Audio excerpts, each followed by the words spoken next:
बिस्मिल्लाहिर्रहमानिर्रहीम। अस्सलाम वालेकुम। कल हम लोगों ने यानी कि जब हम केमिस्ट्री की डिफिनीशन वगैरह पढ़ रहे थे तो वहाँ पे मैंने मैटर को टच दिया था कि मैटर हमारे पास डिफिनीशन वगैरह की थी, सिंपल सी डिफिनीशन वगैरह की थी मैंने, ताकि आप लोगों को केमिस्ट्री का जो डिफिनीशन था वो आप लोगों को समझ में आ सके। तो केमिस्ट्री यानी कि मैटर की जो डिफिनीशन वगैरह है इसकी कंप्लीट एक्सप्लेनेशन आज के लेक्चर में हम करेंगे। तो इसकी पहले हम डिफिनीशन की तरफ आते हैं। तो डिफिनीशन जो है इसका यानी कि एनीथिंग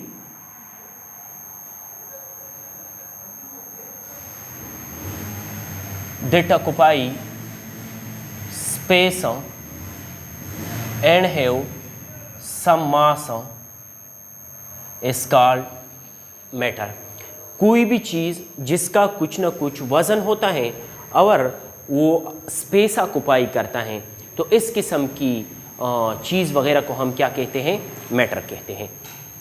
अब उर्दू में मैटर को हम लोग सिंपली मादा भी कहते हैं।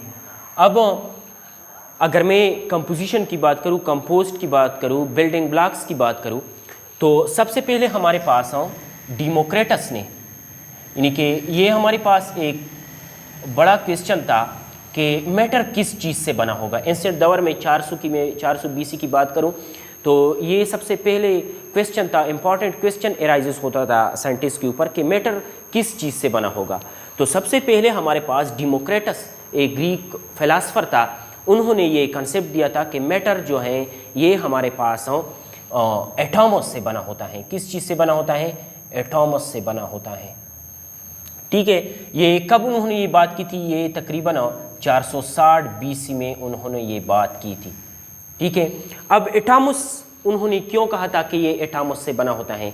क्योंकि एटॉमस हमारे पास एक ग्रीक वर्ड्स हैं। कौन सी ज़ुबान का लफ्ज़ है? एक ग्रीक वर्ड्स है हमारे पास, ग्रीक वर्ड्स हैं जो कि किस चीज़ से निकला है, यानी कि जिसकी मीनिंग है, मीनिंग उसकी क्या है?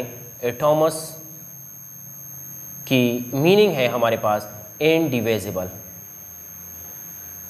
क्योंकि उन्होंने ये बात की थी कि मैटर एक ऐसी चीज़ से बना है, मोस्ट इम्पॉर्टेंट, मैटर एक ऐसी चीज़ से बना है जो कि वो मज़ीद छोटा नहीं हो सकती, वो मज़ीद डिविजिबल नहीं हो सकती, इसको हम मज़ीद तकसीम नहीं कर सकते। तो इस ग्रीक ज़ुबान में इतनी छोटी चीज़ को क्या कहते थे? एटॉमस कहते थे। जो फर्दर अब इसको हम किस चीज़ से जाने जाते हैं? इसको हम एटम से जाने जाते हैं। ठीक है, तो ये इंपॉर्टेंट एमसीक्यूज़ हैं कि एटम का लफ्ज़ सबसे पहले किसने यूज़ किया था? सबसे पहले एटम का जो लफ्ज़ था वो डेमोक्रेटस ने यूज़ किया था। सिर्फ लफ्ज़ यूज़ किया था कि एटम यानी कि मैटर हमारे पास एटॉमस से बना होता है। और सेकंड एमसीक्यूज़ ये है कि एटॉमस की कौन सी ज़ुबान का लफ्ज़ है? ठीक है, तो एटॉमस हमारे पास ग्रीक वर्ड्स हैं।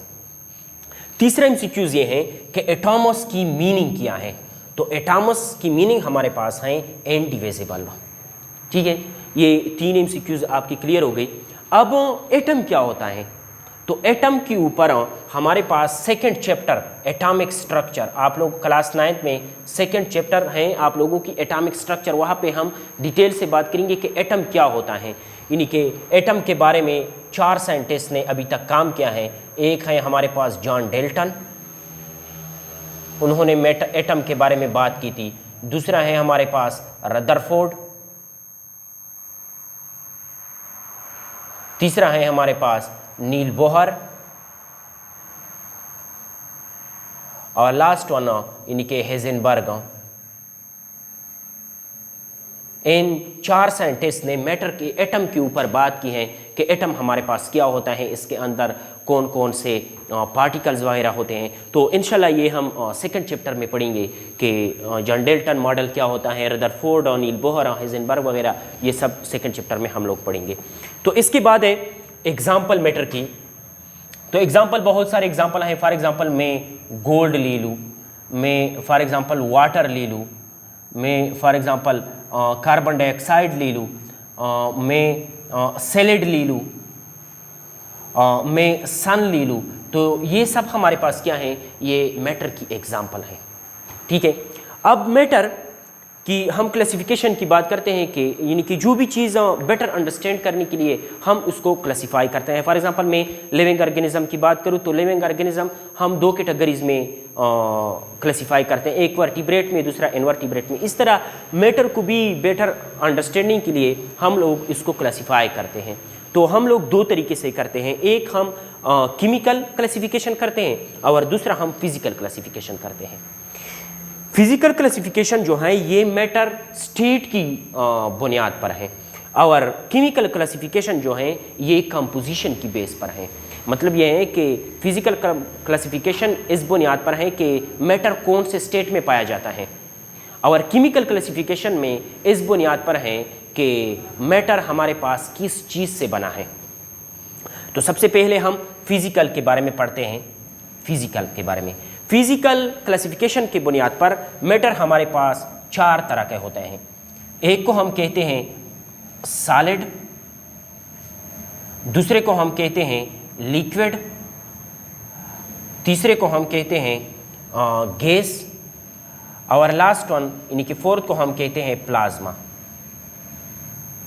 कुछ साइंटिस्ट वगैरह का बिलीव है कि मैटर हमारे पास 22 डिफरेंट स्टेट में पाए जाते हैं। फॉर एग्जांपल मैं लिक्विड क्रिस्टल की बात करूँ तो ये एक अदर फॉर्म है, लेकिन ये जो 22 अदर स्टेट्स हैं ये इन 4 स्टेट से डिराइव हुए हैं, ये डिराइवेटिव हैं, बेसिक नहीं है ये। तो सॉलिड की मैं बात करूँ तो सॉलिड हमारे पास फॉर एग्जांपल ये एक मैटर है, मैं गोल्ड की बात करता हूँ तो ये गोल्ड मैटर हैं, लेकिन ये कौन से स्टेट में होते हैं, ये हमारे पास सॉलिड स्टेट में होती हैं। अब मैं वाटर की बात करता हूँ तो वाटर हमारे पास मैटर है, लेकिन ये कौन सी स्टेट में होती हैं, ये हमारे पास लिक्विड स्टेट में होती हैं। अगर मैं कार्बन डाइऑक्साइड की बात करूँ तो ये मैटर है, लेकिन ये हमारे पास कौन सी स्टेट में होती हैं, गैस स्टेट में होती हैं। इस तरह की एयर। और मैं सन की बात करता हूँ, मैं मून की बात करता हूँ तो ये हमारे पास कौन से स्टेट में होती हैं, या मैं स्टार्स की बात करूं, स्टार्स की बात करूं, मैं गैलेक्सीज वगैरह की बात करूं तो ये हमारे पास यानी कि प्लाज्मा की सूरत में होती है। ठीक है, अभी साइंटिस्ट का ये बिलीव है कि 98% मास जो होता है किस चीज़ का, यूनिवर्स का, यानी कि इसका मतलब है पूरी यूनिवर्स का, वर्ल्ड की मैं बात नहीं करता, मैं सिर्फ अर्थ की बात नहीं करता, मैं पूरी यूनिवर्स की बात करता हूँ। यूनिवर्स में हमारे पास सन भी आता है, स्टार्स भी आती हैं, यानी कि अर्थ वगैरह सब आते हैं।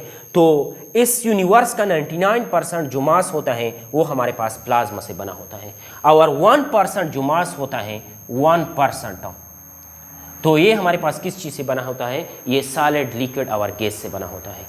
तो सॉलिड क्या होती है, लिक्विड क्या होती है, गैस क्या होती है, ये हम लोग चैप्टर नंबर 5 में क्लास 9 केमिस्ट्री चैप्टर नंबर 5 में पढ़ेंगे और फर्स्ट ईयर केमिस्ट्री में सॉलिड के ऊपर अपना चैप्टर है, लिक्विड के ऊपर अपना चैप्टर है और गैस के ऊपर एक सेपरेट सा चैप्टर है। 3 चैप्टर हम लोग पढ़ेंगे, solid, liquid, gas and plasma, ये फर्स्ट ईयर में हम डिटेल से पढ़ेंगे।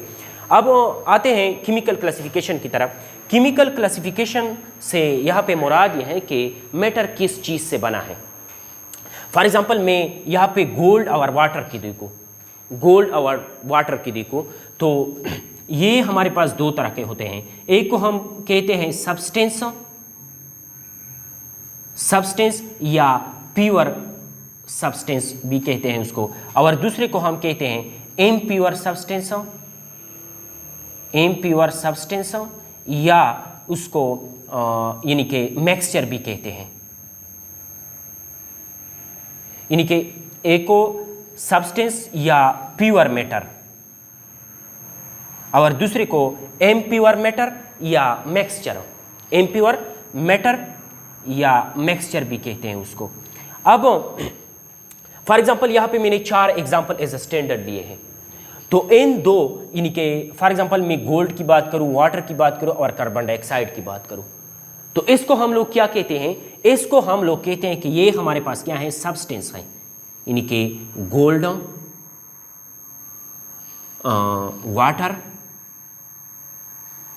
कार्बन डाइऑक्साइड, ये हमारे पास क्या है, सब्सटेंस हैं। अगर मैं सैलेड की बात करूं, किस चीज़ की बात करूं, सैलेड की बात करूं, तो मैं ये कहता हूं कि ये हमारे पास क्या है, मिक्सचर है।